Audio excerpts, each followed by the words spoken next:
जय हिंद दोस्तों, आपके अपने मैजिक मोमेंट चैनल में आपका स्वागत है। दोस्तों, आज फिर कल के पॉजिटिव सेंटीमेंट के बाद आज स्टॉक मार्केट ने फिर से नेगेटिव में परफॉर्म किया। तो आज इस मार्केट की नेगेटिव सेंटीमेंट में ब्लैक बक लिमिटेड आज भी बाइंग वॉल्यूम के साथ ट्रेड कर रहा था। हालांकि गैप डाउन ओपनिंग हुई, गैप डाउन ओपनिंग होते ही इस कंपनी में बाइंग वॉल्यूम आया और कल के क्लोजिंग प्राइस के ऊपर इसने क्लोजिंग दी। यहाँ पर इस कंपनी की टेक्निकल चार्ट को भी स्टडी करें तो दोस्तों, इस कंपनी के स्टॉक में अभी इस गिरावट में भी 528 रुपीज़ के स्पॉट से बार बार बाइंग वॉल्यूम आ रहा है। फाइनेंशियल ईयर 2026 की फैब में भी यहीं से बाइंग वॉल्यूम आया और अभी भी इस प्राइस पर पहुंचने से पहले ही इस कंपनी में लास्ट ही ट्रेडिंग सेशन से बाइंग वॉल्यूम के साथ इस कंपनी का स्टॉक ट्रेड कर रहा है और यही स्पॉट इसकी लिस्टिंग के बाद इसमें मैनी टाइम रेजिस्टेंस का काम करता है। यहाँ पर ये कंसोलिडेशन जोन था और अभी जो कंसोलिडेशन जोन बना हुआ है सितंबर 2025 से लेकर मार्च 2026 तक, तो दोस्तों इसका ऑल टाइम हाई 713 रुपीज और 528 जो कि पहले रेजिस्टेंस था और अभी इसके फर्स्ट और स्ट्रॉन्ग सपोर्ट का काम कर रहा है। तो दोस्तों, क्या अभी ये इस कंपनी का बॉटम है 528 रुपीज़? क्या यहीं से इस कंपनी का स्टॉक फिर से अपने फर्स्ट रेजिस्टेंस की तरफ मूव करेगा, उसको ब्रेकआउट करेगा और अपने शेयर होल्डर्स को अच्छे रिटर्न्स देगा? इन सब के रीजन को आज हम इस वीडियो में डीप में स्टडी करेंगे, इस कंपनी के नेगेटिव पॉजिटिव पॉइंट्स को भी और इस कंपनी को ब्लैक बक से पहले किस नेम से जाना जाता था और अभी इस कंपनी के शेयर होल्डिंग पैटर्न में क्या चेंजेस आ रहे हैं, आज हम इस वीडियो में डीप में स्टडी करेंगे। और दोस्तों, यदि आप भी किसी कंपनी या फिर म्यूचुअल फंड का डिस्कशन चाहते हो तो दोस्तों आप भी हमें उस कंपनी और म्यूचुअल फंड का नाम सजेस्ट कर सकते हो। हम आपके सजेशन के अकॉर्डिंग भी वीडियो लेकर आएंगे। और यदि आप अपने पोर्टफोलियो का डिस्कशन चाहते हो तो दोस्तों आप अपने पोर्टफोलियो को पीडीएफ फॉर्म में डिस्क्रिप्शन बॉक्स में दी गई जीमेल आईडी पर ईमेल कर सकते हो। हम आपके सजेशन के अकॉर्डिंग आपके पोर्टफोलियो का रिव्यू करेंगे और अपना ओपिनियन देने की कोशिश करेंगे। तो दोस्तों, टाइम ना वेस्ट करते हुए इस कंपनी के पॉजिटिव नेगेटिव पॉइंट को डीप में स्टडी कर लेते हैं। तो दोस्तों, अभी इस टेक्निकल चार्ट के बाद इसके अप ट्रेंड का सेकेंड रीजन है इस कंपनी का स्टॉक इस नेगेटिव सेंटीमेंट में भी अपने 200 डीएमए के ऊपर ट्रेड कर रहा है। फाइनेंशियल ईयर 2025 के नेगेटिव सेंटीमेंट में इसको ब्रेक डाउन किया लेकिन इसको सस्टेन नहीं किया। इवन अभी लास्ट 10 to 15 डेज पहले भी इस 200 डीएमए को ब्रेक डाउन किया लेकिन तुरंत बाइंग वॉल्यूम के साथ इसको ब्रेकआउट किया और इसी के ऊपर अभी ट्रेड कर रहा है। और वॉल्यूम्स में भी इस कंपनी में ओवरऑल लाख में वॉल्यूम है। Average delivery volume last 1 month से लेकर लास्ट ट्रेडिंग सेशन तक 60% के आसपास इस कंपनी में डिलीवरी वॉल्यूम है, यानी लॉन्ग टर्म के इन्वेस्टर ज्यादा हैं। और साथ में अपने स्टॉक मार्केट के एनसीएस की रेटिंग में से भी 83% एनसीएस इसमें अभी बाय करने की रेटिंग दे रहे हैं इस नेगेटिव माहौल में भी। और लास्ट 1 ईयर के नेगेटिव सेंटीमेंट में भी इसने अपने शेयर होल्डर्स को पॉजिटिव में ही रिटर्न्स दिए।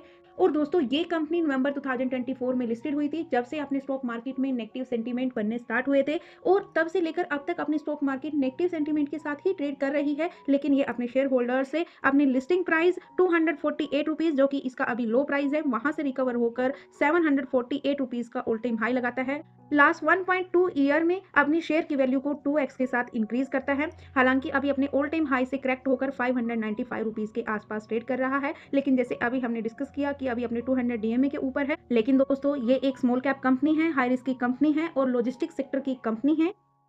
और साथ में लास्ट 4 ईयर्स की अर्निंग रिपोर्ट के अकॉर्डिंग ये लॉस मेकिंग कंपनी भी है। हालांकि लिस्टिंग के बाद इस कंपनी का लॉस काफी डिक्रीज हो गया लास्ट 3 ईयर्स के कंपैरिजन में। लेकिन क्या अभी फाइनेंशियल ईयर 2025-26 की अर्निंग इसकी पॉजिटिव आ सकती है? उसके लिए हम इसकी quarter on quarter basis earning को भी डिस्कस कर लेते हैं। तो दोस्तों, क्वार्टर ऑन क्वार्टर बेसिस पर लास्ट 3 क्वार्टर से इस कंपनी का रिवेन्यू कंटिन्यू इंक्रीज हो रहा है। रिवेन्यू के साथ साथ इस कंपनी का प्रॉफिट भी इंक्रीज हो रहा है लास्ट 3 क्वार्टर से। हालांकि ये कंपनी फाइनेंशियल ईयर 2024-25 के दिसंबर क्वार्टर में लॉस जनरेट कर रही थी, लेकिन जैसे ही लिस्टिंग के बाद इसने फाइनेंशियल ईयर 2025 के Q4 की अर्निंग रिपोर्ट पब्लिश की, उसमें इस कंपनी का प्रॉफिट 280 सीआर आया। तो कंपनी ने अच्छे खासे प्रॉफिट के साथ अपनी अर्निंग रिपोर्ट सबमिट की, जिसके कारण लास्ट 1 ईयर में इस कंपनी में कंटिन्यू बाइंग वॉल्यूम बना रहा। उसके बाद भी इसकी फाइनेंशियल ईयर 2025-26 के तीनों क्वार्टर्स की अर्निंग रिपोर्ट ने इसका साथ दिया। तीनों क्वार्टर्स में ये कंपनी प्रॉफिटेबल रही। हालांकि मार्च क्वार्टर में जो 280 सीआर का प्रॉफिट था, इसमें एक्सेप्शनल इनकम ऐड थी। ओवरऑल अगर इस क्वार्टर को डीप में स्टडी करें तो ये कंपनी लास्ट ही क्वार्टर से अपने प्रॉफिट को भी इंक्रीज कर रही है, जो कि इस कंपनी के लिए एक पॉजिटिव पॉइंट है। यानी इस कंपनी की अर्निंग लिस्टिंग के बाद पॉजिटिव आ रही है। यही एक कारण है कि लिस्टिंग के बाद मार्केट के नेगेटिव सेंटीमेंट होने के बावजूद भी इसने अपने शेयर की वैल्यू को 2x के साथ इंक्रीज किया। फाइनेंशियल ईयर 2025 में अपने लॉस को तो कंपनी ने रिकवर किया, साथ में अपने एसेट को भी 2x के साथ इंक्रीज किया और अपनी लाइबिलिटीज को 2x के साथ डिक्रीज किया। तो दोस्तों, एसेट इंक्रीज हो रहे हैं, लाइबिलिटीज डिक्रीज हो रही है, ये कंपनी के लिए एक स्ट्रॉन्ग सेकंड पॉजिटिव पॉइंट है। और अब डिस्कस कर लेते हैं इजराइल ईरान वॉर का इस कंपनी पर क्या इम्पैक्ट है। दोस्तों उससे पहले हम इस कंपनी के फॉर्मल नेम को भी डिस्कस कर लेते हैं। ये जिंका लॉजिस्टिक सॉल्यूशन के नेम से लिस्टेड हुई थी और इस कंपनी पर इजराइल ईरान वॉर का इम्पैक्ट न्यूट्रल है। और ओवरऑल देखा जाए तो दोस्तों ये वॉर सभी कंपनीज पर इम्पैक्ट कर रहा है इनडायरेक्टली, तो इस कंपनी पर भी इनडायरेक्टली नेगेटिव इम्पैक्ट डालता है। वो भी हम डिस्कस करेंगे कि इस पर न्यूट्रल इम्पैक्ट क्यों है और इनडायरेक्टली नेगेटिव इम्पैक्ट क्यों है। तो दोस्तों सबसे पहले हम इसके न्यूट्रल इम्पैक्ट को डीप में स्टडी कर लेते हैं, क्योंकि इस कंपनी की प्रेजेंस गल्फ कंट्रीज या इजराइल में नहीं है और इस कंपनी की एसेट लोकेशन भी सभी इंडिया में ही है, यानी इस कंपनी का कोई भी एसेट इंडिया के बाहर नहीं है।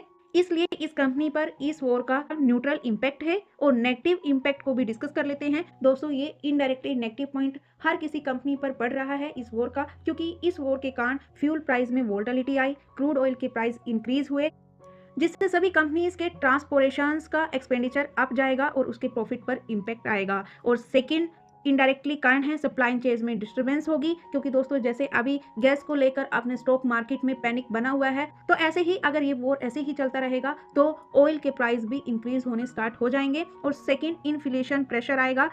और अब इस कंपनी के बिजनेस मॉडल को भी डिस्कस कर लेते हैं। दोस्तों जैसे कि हमने वीडियो के स्टार्टिंग में ही डिस्कस किया था कि ये जिनका लॉजिस्टिक लिमिटेड है जो ब्लैक बक ब्रांड के अंडर अपनी सर्विस को सेल करती थी, तो अभी इसने अपने ब्रांड नेम को ही अडॉप्ट कर लिया। अभी ये कंपनी अपने brand name BlackBuck limited के नेम से जानी जाती है। दोस्तों ये कंपनी 6 बिजनेस सेगमेंट में काम करती है। नंबर 1 टोलिंग सर्विसेज, इस सेगमेंट में ये कंपनी फास्टैग जैसी सर्विस प्रोवाइड करती है। नंबर 2 सेगमेंट व्हीकल ट्रैकिंग, इस सेगमेंट में ये कंपनी ऑफर करती है ICAT सर्टिफाइड टेलीमेटिक डिवाइस और tracking solution. Number 3 segment payment ecosystem, इस सेगमेंट में ये company digital payment for fuel services और फ्लीट डॉक्यूमेंटेशन की सर्विस प्रोवाइड करती है। Number 4 segment vehicle finance use CV loan, इस सेगमेंट में ये कंपनी कॉमर्शियल व्हीकल लोन्स की भी सर्विस प्रोवाइड कराती है। Number 5 segment fuel management product और नंबर 6 सेगमेंट लोड्स ब्रोकरेज। तो लोड्स ब्रोकरेज सेगमेंट है लॉजिस्टिक सर्विस देना। तो दोस्तों ये कंपनी टोलिंग बिजनेस सेगमेंट में मार्केट लीडर है। ये इस मार्केट का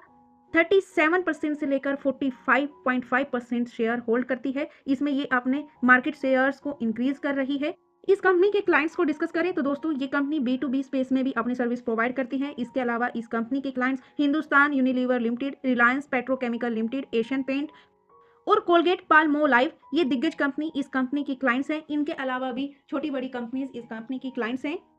अभी इस कंपनी का स्टॉक 28.84 की PE रेशो पर ट्रेड कर रहा है, जो कि इसके सेक्टर के कंपैरिजन में एवरेज है, साथ में कंपटीटर कंपनीज के कंपैरिजन में भी। लेकिन ये कंपनी निफ्टी के कंपैरिजन में हाई वोलेटाइल है। इस कंपनी का बीटा 1.21 और 10,809 CR के मार्केट कैप वाली कंपनी है।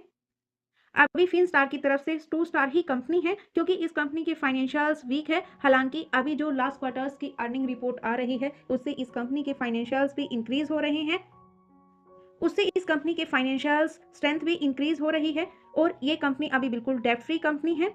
हालांकि इस कंपनी के पास 662 CR का कैश फ्लो पॉजिटिव में है, जो कि इस कंपनी के लिए एक थर्ड पॉजिटिव पॉइंट है और ये कंपनी अपनी फेयर वैल्यूएशन पर ट्रेड कर रही है। हालांकि अभी इस कंपनी की ROC ROE नेगेटिव में है, क्योंकि ये लॉस मेकिंग कंपनी है। अभी ये कंपनी प्रॉफिट जनरेट नहीं कर पा रही थी, जिसके कारण इस कंपनी की ROCE और ROE दोनों नेगेटिव में है। और अभी इस कंपनी के शेयर होल्डिंग पैटर्न को भी डीप में स्टडी करें तो दोस्तों इस कंपनी के प्रमोटर्स इसमें लास्ट 3 क्वार्टर्स से कंटिन्यू प्रॉफिट बुकिंग कर रहे हैं स्लाइटली, लेकिन ये प्रमोटर्स सेल कर रहे हैं। तो इनके शेयर्स कौन खरीद रहा है? तो दोस्तों इस कंपनी में लिस्टिंग के टाइम पर FIIs का स्टेक 11.73 था, जो अभी ओवरऑल कंटिन्यू इंक्रीज होता जा रहा है और अभी 28.25% है, जहां पर FIIs लास्ट 1 ईयर से कंटिन्यू अपने शेयर मार्केट में प्रॉफिट बुकिंग कर रही है, लेकिन इस कंपनी में अपोजिट कर रही है। इस कंपनी में कंटिन्यू लास्ट 4 क्वार्टर से बाइंग कर रही है और अपने स्टेक को 2x के साथ इंक्रीज कर लिया। वहीं पर DIIs भी दिसंबर 2024 में 9.98% का स्टेक था, जो अभी ओवरऑल इंक्रीज हो गया है। हालांकि दिसंबर क्वार्टर में कुछ DIIs की तरफ से प्रॉफिट बुकिंग हुई, उसको भी हम डीप में स्टडी करेंगे कि DIIs में से किसने इस कंपनी में प्रॉफिट बुकिंग की। वहीं पर पब्लिक इसमें दिसंबर 2024 में इसके लिस्टिंग के टाइम 50% स्टेक होल्ड करती थी, ये अभी डिक्रीज होकर 33.42% है। तो दोस्तों इस कंपनी के शेयर्स FIIs परचेज कर रही है। एक स्ट्रॉन्ग इन्वेस्टर्स के हाथ में इस कंपनी के शेयर्स है, ये भी इस कंपनी के लिए एक फोर्थ स्ट्रॉन्ग पॉजिटिव पॉइंट है। अब डिस्कस कर लेते हैं डीआईआईज में से किसने इसमें प्रॉफिट बुकिंग की। तो दोस्तों म्यूचुअल फंड इस कंपनी में लास्ट 2 क्वार्टर्स से कंटिन्यू प्रॉफिट बुकिंग कर रहे हैं इसके ऑल टाइम हाई से, क्योंकि इस कंपनी ने लिस्टिंग के बाद सेकेंडरी मार्केट में मार्केट के नेगेटिव सेंटीमेंट होने के बावजूद भी अपने शेयर की वैल्यू को 2x किया। तो यहाँ पर म्यूचुअल फंड की तरफ से इसके ऑल टाइम हाई पर प्रॉफिट बुकिंग आना स्वाभाविक है, क्योंकि उनको भी अपने क्लाइंट्स होते हैं, उनको रिटर्न्स देने होते हैं, इसलिए इसमें mutual fund slightly profit booking कर रहा है। लेकिन बदले में जो अदर डोमेस्टिक इंस्टीट्यूशनल्स हैं वो इसमें अपने स्टेक को इंक्रीज कर रहे हैं लास्ट 2 क्वार्टर से। और दोस्तों इस कंपनी में पब्लिक के 33.40% स्टेक में से भी रिटेल इन्वेस्टर्स का स्टेक ओनली 11.20%, अदर पार्टीज का स्टेक 22.20%। अब टॉप 5 म्यूचुअल फंड की होल्डिंग के पोर्टफोलियो वेटेज को भी डिस्कस कर लेते हैं। तो दोस्तों इस कंपनी में एसबीआई इनोवेटिव अपॉर्चुनिटी फंड का portfolio weightage 5.86%, SBI technology opps fund का portfolio weightage 4.09%, Invesco India contra fund का portfolio weightage 0.67%, Bandhan large and mid cap fund का पोर्टफोलियो वेटेज 0.53% और आईसीआईसीआई प्रूडेंशियल टेक्नोलॉजी फंड का पोर्टफोलियो वेटेज 0.29%। इन top mutual funds की holding भी है इस कंपनी में। और इस कंपनी के super investor Massachusetts institutions of technology 147.13 CR की होल्डिंग के साथ लास्ट 2 क्वार्टर से इस कंपनी में अपने स्टेक के साथ कांस्टेंट है। इसके अलावा नोमोरा इंडिया इन्वेस्टमेंट फंड का स्टेक 255.61 सीआर की होल्डिंग के साथ, और इन दोनों सुपर इन्वेस्टर्स के साथ साथ अबू धाबी इन्वेस्टमेंट अथॉरिटीज भी इस कंपनी की सुपर इन्वेस्टर है 158.25 सीआर की होल्डिंग के साथ। और इन सुपर इन्वेस्टर्स के अलावा एक्सिस मैक्स लाइफ इंश्योरेंस का भी स्टेक है 1.23%, एसीएम ग्लोबल फंड का भी स्टेक है 1.10% और एक्सेल इंडिया का भी स्टेक है 7.21%। तो दोस्तों ये सब इस कंपनी के सुपर इन्वेस्टर्स हैं, कुछ म्यूचुअल फंड्स तो कुछ फॉरेन इन्वेस्टर फंड्स। और इस कंपनी के प्रमोटर्स के स्टेक को भी डिस्कस कर लेते हैं। तो दोस्तों इस कंपनी के प्रमोटर्स चाणक्य हरिदया जी 7.42% स्टेक के साथ, राजेश कुमार नायडू जी 10.67% स्टेक के साथ और मिस्टर राम सुब्रमण्यम बाला सुब्रमण्यम जी 6.96% स्टेक के साथ, याबाजी राजकुमारी 0.07% स्टेक के साथ।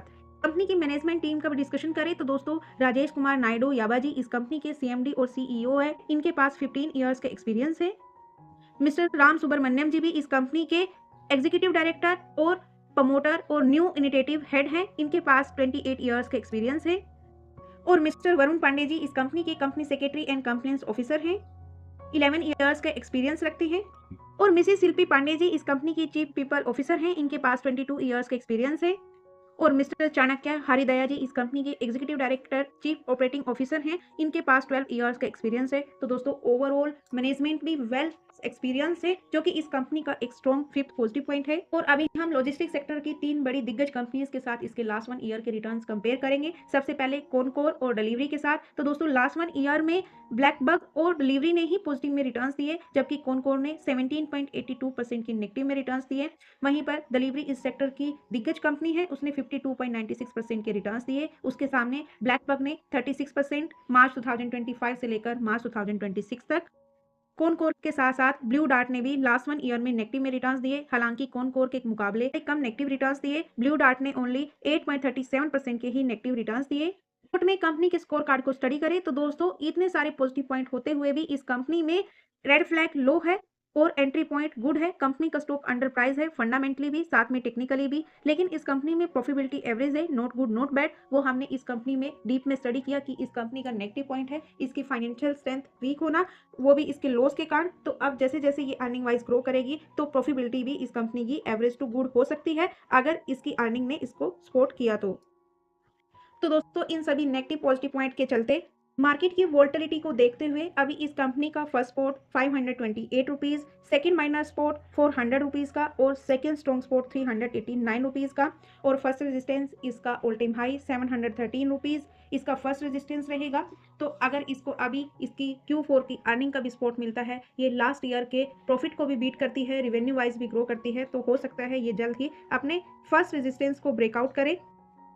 और अगर इसको इसकी अर्निंग का सपोर्ट नहीं मिला, मार्केट की एक्सपेक्टेशन के अकॉर्डिंग इसकी अर्निंग रिपोर्ट नहीं आई, तो हो सकता है यहाँ पर इस कंपनी में प्रॉफिट बुकिंग भी होती हुई नजर आए, क्योंकि ऑलरेडी मार्केट के नेगेटिव सेंटीमेंट में भी अपने शेयर होल्डर्स को लास्ट 1.5 ईयर से अच्छे रिटर्न्स दे रही है।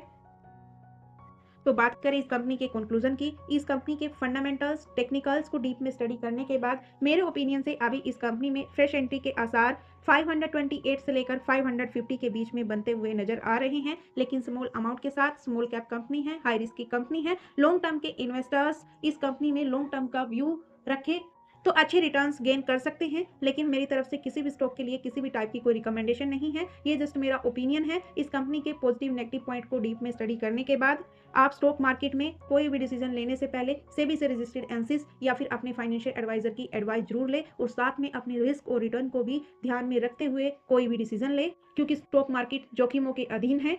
और आजकल के सेंटीमेंट को देखते हुए स्टॉक मार्केट में सोचकर समझकर ही इन्वेस्टमेंट करें। तो दोस्तों, आप इस कंपनी, इस सेक्टर और इस ईरान इजराइल युद्ध को लेकर क्या राय रखते हो? अपनी राय को कमेंट बॉक्स में जरूर शेयर कीजिए। और यदि आपको इस वीडियो में कुछ कमी नजर आए तो प्लीज उसका भी फीडबैक दीजिए, ताकि हम आपको और अच्छा कंटेंट प्रोवाइड करा सके, अपनी वीडियो क्वालिटी को इंप्रूव कर सके। और यदि आपको हमारे एफर्ट्स वीडियो पसंद आए तो प्लीज वीडियो को लाइक, शेयर एंड कमेंट करना ना भूलें। चैनल पर नए हो तो चैनल को सब्सक्राइब कीजिए, बेल आइकन को प्रेस कीजिए। अभी तक हमारे साथ बने रहने के लिए बहुत बहुत धन्यवाद दोस्तों। मिलते हैं नेक्स्ट वीडियो में, तब तक के लिए बाय बाय दोस्तों। हेलो दोस्तों, लाइक कर दो प्लीज।